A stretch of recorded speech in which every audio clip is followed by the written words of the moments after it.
Je donne la parole à Monsieur Jean-Philippe Davio. Merci, Monsieur le maire.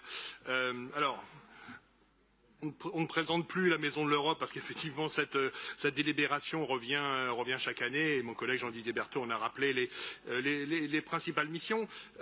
Cette délibération est par contre l'occasion aussi de saluer le président récent, Michel Derdevey, et sa directrice Ursula Séraphin, et puis l'ensemble de l'équipe qui font vraiment au quotidien un excellent travail pour faire vivre cette maison de l'Europe et pour lui permettre d'accomplir ses missions. Ces missions, elles sont très importantes parce que la Maison de l'Europe est principalement dans sa mission d'éducation à l'Europe, qui est vraiment le cœur de son action, notamment dans le cadre d'organisation d'événements et plus spécifiquement qui se déroulent dans le cadre du mois et de la fête de l'Europe, puisque vous le savez, la Maison de l'Europe est co-organisatrice avec la mairie de Paris de cet événement qui se déroule sur tout un week-end au mois de mai et qui attire de plus en plus de visiteurs d'ailleurs. Mais également, il faut souligner la dimension locale de l'action de la Maison de l'Europe. Et nous avons nous-mêmes, par exemple, dans le 18e, pu, à l'occasion de la fête de l'Europe, mener des événements en commun. Je pense à la projection du film qui avait obtenu le prix Lux. Alors c'était avant la crise sanitaire, puisqu'après évidemment les rassemblements n'étaient plus possibles, que nous avions fait donc cette projection en collaboration avec la Maison de l'Europe et avec un débat qui rassemblait plusieurs députés européens de différentes tendances politiques.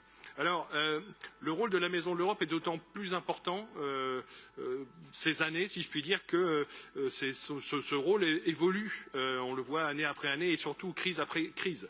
On l'a vu en 2008 avec la crise financière où l'Europe a connu une accélération de l'intégration économique et financière et même s'il est passé des choses qui étaient des lignes rouges auparavant pour un certain nombre de nos partenaires. Je pense au rachat de dettes par la Banque centrale européenne, ce qui était un truc absolument inenvisageable. Et pourtant, voilà, l'Europe a marqué ce pas et cette progression. Ça a été vrai évidemment sur la crise sanitaire avec les commandes massives de vaccins alors même que la santé n'est pas une compétence européenne. Et puis là, ces efforts importants de coordination pour venir en soutien à l'Ukraine, on voit que l'action de l'Europe évolue et que dans ce cadre-là, le rôle de la Maison de l'Europe est important pour permettre de décrypter, de comprendre, de débattre de ces évolutions. Alors, le débat sur cette délibération est l'occasion de saluer donc l'engagement européen de la ville de Paris, cet engagement tout à fait résolu. Et je voudrais finir mon intervention par un regret.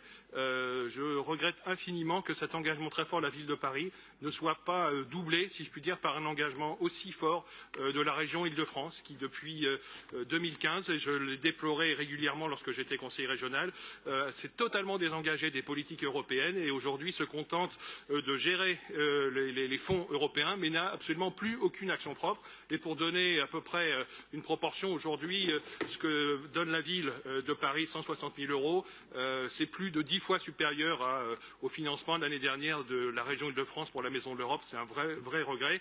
J'espère que cela sera amené à changer. En tout état de cause, aujourd'hui, réjouissons-nous de ce fort soutien de la ville de Paris et votons unanimement pour cette délibération.